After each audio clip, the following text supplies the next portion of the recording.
శ్రీమాత్రే నమః. శ్రీ గురుభ్యో నమః. తదుపరి ధనుస్సు రాశి. ధనుస్సు రాశి వారికి సంబంధించి ఎలా ఉంది పరిస్థితి? జూలై నెలలో కాలసర్ప దోషం ఈ నెలకుంటే అందులో ధనుస్సు రాశి వారికి ఎలా ఉంది అనే విషయాన్ని తెలుసుకుందాం. ఎందుకండి కొత్తగా చెబుతూ ఉన్నారు ఇవన్నీ అని అంటే నిజంగా చెబుతున్నానండి. మా వరకు మేము చేసేటువంటి ప్రయత్నం ఏదైతే ఉందో అది మిమ్మల్ని ఎడ్యుకేట్ చేయడానికి మాత్రమే. అనవసరమైనటువంటి అప్రయత్నాలు చేయకుండా, ప్రయత్నాలు చేసి ఫెయిల్ అవ్వకుండా, ప్రయత్నపూర్వకంగా లాస్ అవ్వకుండా కాపాడాలనేది మాత్రమే మా యొక్క ఉద్దేశం. ఈ యొక్క ధనుస్సు రాశి వారికి తృతీయ స్థానానికి వచ్చేసరికి రాహుగ్రహ సంచారం ఉంది. అంటే కమ్యూనికేట్ చేసేటువంటి క్రమంలో ప్రాపర్ కమ్యూనికేషన్స్ లేక ఇబ్బంది పడే అవకాశం ఉంటుంది. ఇది ఈ యొక్క ధనుస్సు రాశి వారికి. అలాగే చతుర్థ స్థానానికి వచ్చేసరికి 4వ స్థానం మీ యొక్క ఫ్యామిలీకి, మీ ఆచార వ్యవహారాలకి, హెరిడిటీకి సంబంధించినటువంటి విషయం. కాబట్టి 4వ స్థానం ఏదైతే ఉందో అది కూడా చాలా వరకు మీరు యోచించిన దానికంటే కూడా బెటర్గానే ఉంటుంది. ఎందుకంటే ఉచ్చ స్థితిలో శనిగ్రహ సంచారం ఉండడం వలన. అలాగే షష్టమ స్థానానికి వచ్చేసరికి మీకు ధనుస్సు రాశి నుండి తృతీయ స్థానంలో రాహువు, చతుర్థ స్థానంలో శని, అలాగే షష్టమ స్థానంలో శుక్రగ్రహ సంచారం ఉంది. ఆరోగ్యానికి సంబంధించి, సేవాభావానికి సంబంధించి చాలా అద్భుతంగా ఉంది. అలాగే సప్తమ స్థానంలో మీ భార్య మీ నుంచి ఏదైనా logical questions and logical thinking తను ప్రారంభిస్తుంది, ఏమైనా క్వశ్చన్ చేస్తుంది. మీ దాకా ఏదైనా సరే తీసుకురావడం, ఒక ఇష్యూని తీసుకురావడం, మీరు ప్రాపర్గా దాన్ని సాల్వేషన్ చేస్తారో లేదనడం, మీకంటే తనే బాగా మీకు సలహాలు ఇవ్వడం లాంటివి జరుగుతూ ఉంటాయి. అలాగే ఈ యొక్క అష్టమ స్థానానికి వచ్చేసరికి బుధగ్రహ సంచారం ఉంది. మీ యొక్క భాగస్వామ్య వ్యాపారాలు విడిపోతారు.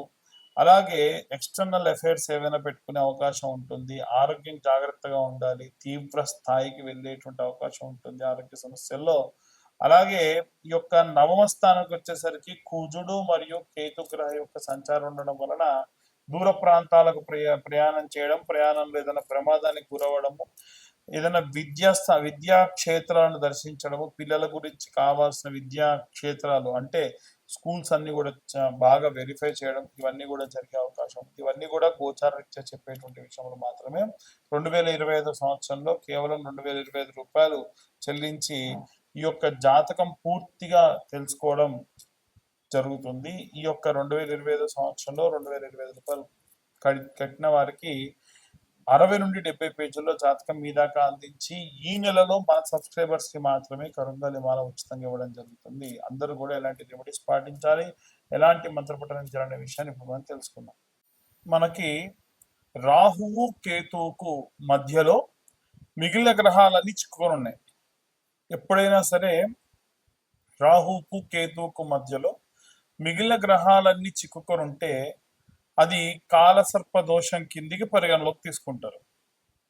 అయితే ఈ రాహుకేతువులకు మధ్యలో గనక ఈ యొక్క గ్రహాలన్నీ చిక్కుకొని ఉంటే మరి అందులో ఏ గ్రహాలు అనుకూలంగా ఉన్నాయి, ఏ గ్రహాలు అనుకూలంగా లేవు, దానివల్ల ఎలాంటి పరిస్థితులు ఉంటాయి, ఇవన్నీ కూడా మనకు ఈ యొక్క కాలసర్ప దోషం ఉన్నటువంటి కాలంలో తెలుస్తుంది.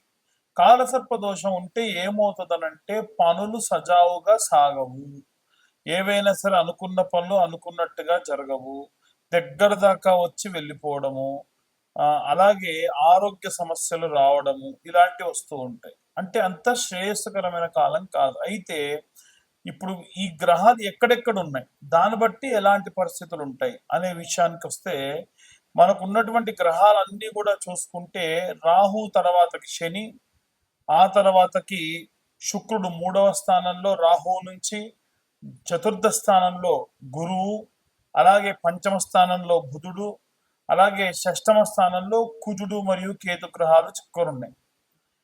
ఇలా ఉన్న సమయంలో ఎవరన్నా ఇనుముకు సంబంధించి పనులు చేసే వాళ్ళకి అనుకూలంగా ఉంటుంది. శుక్రుడికి సంబంధించి అంటే ఎవరైనా సరే ఒక కాస్మెటిక్స్ కానీ, బ్యూటీకి సంబంధించి కానీ, అలంకారానికి సంబంధించి కానీ సినిమా వాళ్ళకు అనుకూలంగా ఉంటుంది, అలాగే రాజకీయ నాయకులకు అనుకూలంగా ఉంటుంది. కానీ ఎవరైతే ఉద్యోగస్తులు ఉన్నారో ఉద్యోగస్తులు ఎవ్వరికి కూడా బాగాలేదు, రెసిషన్ తో కూడినటువంటి కాలం అని చెప్పొచ్చు. బిజినెస్ పరంగా కూడా వ్యాపారస్తులు కూడా చాలా నష్టపోయేటువంటి కాలము. అలాగే కుజుడు మరియు కేతువు ఎప్పుడైతే కలిసి ఉందో ఆ సమయం కూడా అంత శ్రేయస్కరం కాదు. కాబట్టి ఏం చేయాలి అని అంటే, అందరం ఈ రాశి వారు ఆ రాశి వారని కాదు, ఇంట్లో ఉన్న చిన్న పిల్లలు పెద్ద పిల్లలు అని కాదండి, అందరూ కూడా చేయవలసినటువంటి పని ఏమిటి అని అంటే, సుబ్రహ్మణ్యేశ్వర స్వామి ఆరాధన చేయడం మంచిది. సుబ్రహ్మణ్య ఆరాధన విశేష శక్తినిస్తుంది. కాస్త డబ్బున్న వాళ్ళు ఏం చేయండి అంటే, ఏ స్కందగిరి టెంపుల్కు అక్కడ అభిషేకం చేయించడము, పళని కానీ కుక్కి కానీ, అలాగే ఈ యొక్క సుబ్రహ్మణ్యేశ్వర స్వామి క్షేత్రాలు ఎక్కడెక్కడ ఉంటే అక్కడక్కడికి వెళ్ళి దర్శించుకొని రావడం మంచిది. మనం అంత దాకా వెళ్ళి చేయలేమండి, కాస్తలో కాస్త మన ఇంటి దగ్గరే మనం ఏవైనా చేయగలమా అంటే, మనము ప్రతి మంగళవారము ఈ నెలలో ఉన్నటువంటి అన్ని మంగళవారాలు కూడా జూలై నెలలో జంట నాగులు ఉంటాయి కదా, జంట నాగులకు ఇప్పుడు నేను చెప్పిన విధంగా మీరు పూజ చేసుకోండి.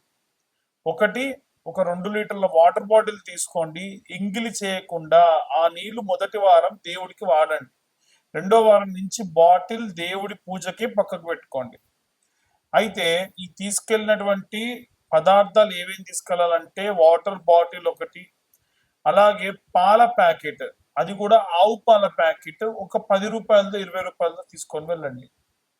అలాగే ఒక 5 నుంచి 10 రూపాయల క్వాంటిటీ కల పసుపు కుంకుమ, 5 రూపాయల పసుపు 5 రూపాయల కుంకుమ, అలాగే కొంత గంధం, అలాగే ఒక్క 10 రూపాయల పూలు, అంతే, ఎక్కువద్దు. ఒక కొత్త మట్టి చిప్పలు ఒక 2, 3 ఒత్తులు, 10 రూపాయల నెయ్యి ప్యాకెట్, ఇంతే కావాల్సినటువంటి పదార్థాలు, ఇంతే. ఏదైనా పండు తీసుకెళ్తే ఒక 2 అరటిపళ్ళు, అంతే. మొట్టమొదలు జంట నాగుల దగ్గరికి వెళ్ళి మనసులో ఈ పూజ చేసినంతసేపు కూడా ఓం నమో స్కందాయ నమః అన్న మంత్రం చెబుతూ ఆ నీళ్లను పోసి శుభ్రంగా తుడిచేసి ఆ శిలను సగం వరకు వాడుకొని, నీళ్లు మొత్తంగా పోయకూడదు, పాల ప్యాకెట్తోని పాలు పోయండి, ఆవు పాలు, తర్వాతకి మళ్ళీ నీళ్లు పోయండి, తర్వాతకి ఇంత చిన్న ఆకు కానీ పేపర్ ప్లేట్ కానీ తీసుకుని దాంట్లో పసుపు మరియు గంధము, పసుపు తక్కువ గంధం ఎక్కువ కలుపుకొని ఆ శిల మొత్తానికి కూడా చందన లేపనం రాయండి. మనకు సుబ్రహ్మణ్య బాలము అని, సుబ్రహ్మణ్య గద్యము అని, సుబ్రహ్మణ్య కరావలంబ స్తోత్రము అని ఇలాంటివి ఉంటాయి. ఎవరన్నా చదవలేని వాళ్ళు ఈ కరావలంబ స్తోత్రం ఫోన్లో పెట్టేసుకొని మీ పక్కన పెట్టేసుకొని కేవలం ప్రతి పద్యానికి ఆఖరిలో శ్రీ సుబ్రహ్మణ్య కరావలంబం వల్లీసనాద మమదేహి కరావలంబం అన్న మంత్రం వస్తూ ఉంటుంది. ఆ ఆఖరి మంత్రాన్ని చెప్పినా చాలు, ఆ పద్యం అంతా వస్తుంది. కాన్సన్ట్రేషన్ అంతా పద్యం మీద పెడుతూ మనం ఆ శిలను రాస్తూ వల్లీసనాద మమదేహి కరావలంబం అని వస్తుంది. అలా వచ్చినప్పుడు ఓం నమో స్కందాయ నమః మనసులో అనుకుంటూ శిలకు రాయండి. ఆ గంధం పసుపు కొద్దిగా, గంధం ఎక్కువగా రాయండి.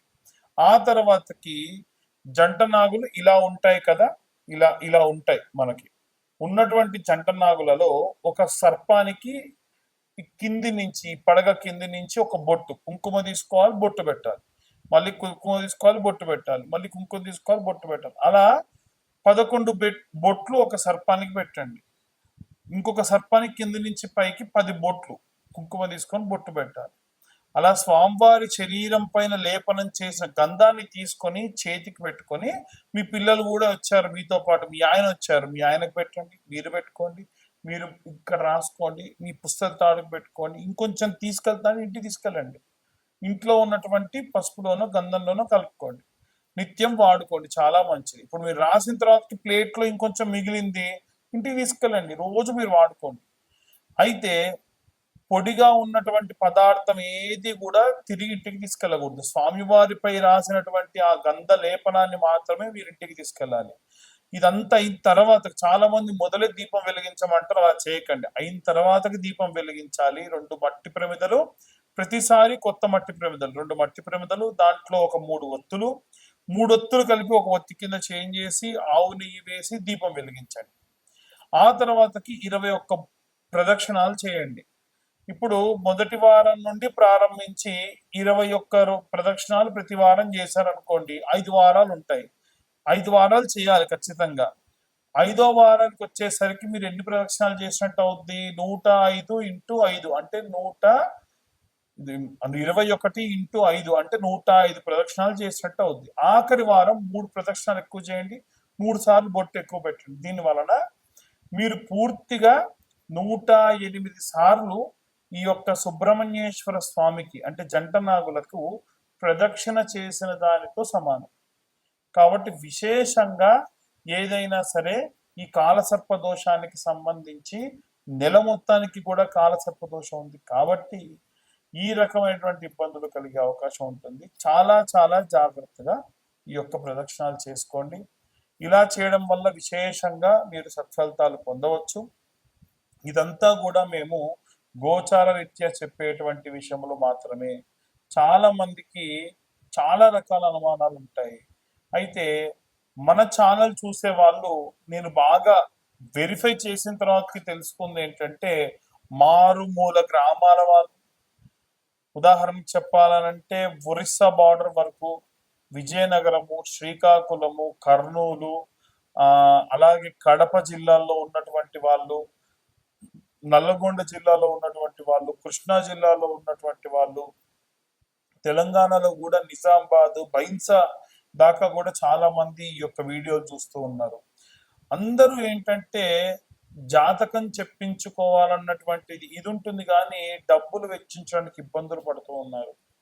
వారి కోసం ప్రత్యేకంగా ఈ నెలలో ఇవంతా కూడా గోచార రీత్యా చెప్తున్నాం. పూర్తిగా జాతకం తెలుసుకోవాలంటే మీ పేరు, మీ date of birth, time, place కింద ఉన్న నెంబర్కి ఒక్కసారి మీరు వాట్సాప్ చేయండి. ఈ జాతకం అంతా కూడా 65 నుండి 70 పేజీల్లో మీకు అందించడం జరుగుతుంది. 2025వ సంవత్సరంలో కేవలం 2025 రూపాయలు మాత్రమే ఛార్జ్ చేయడం జరుగుతుంది జాతకం అంతా కూడా మీకు అందియడానికి. అయితే ఈ నెలలో ఎవరైతే జాతకం చెప్పించుకుంటారో వారికి పూర్తి ఉచితంగా ఈ కరుంగలి మాల ఇవ్వడం జరుగుతుంది. ఈ కరుంగలి మాల విశిష్టత ఏమిటంటే, పాతాళ శంభు మురుగన్ దేవాలయం అంటే సుబ్రహ్మణ్యేశ్వర స్వామి మెడలో వేసినటువంటి కరుంగలి మాలలు మా దాకా వస్తాయి. మళ్ళీ మేము కూడా హోమంలో పెట్టిన తర్వాతకే మీకు ఇవి ఇస్తూ ఉంటాం. కాబట్టి ఆసక్తి కలవారు కింద ఉన్న నెంబర్ కాంటాక్ట్ చేయండి. జాతకం చెప్పించుకుంటాం కానీ మాకు కరుంగలి మాల వద్దన్నా 2025 రూపాయలు. ఎందుకంటే కరుంగలి మాల నేను నా ఇంట్రెస్ట్ కొద్దీ మీ దాకా ఉచితంగా ఇచ్చేటువంటి ప్రయత్నం చేస్తూ ఉన్నాను. ఆసక్తి కలవారు కింద ఉన్న నెంబర్ కాంటాక్ట్ చేయండి. పూర్తిగా ఈ యొక్క జాతక విశ్లేషణ గురించి తెలుసుకోండి. సర్వే జన సుఖినో భవంతు. స్వస్తి.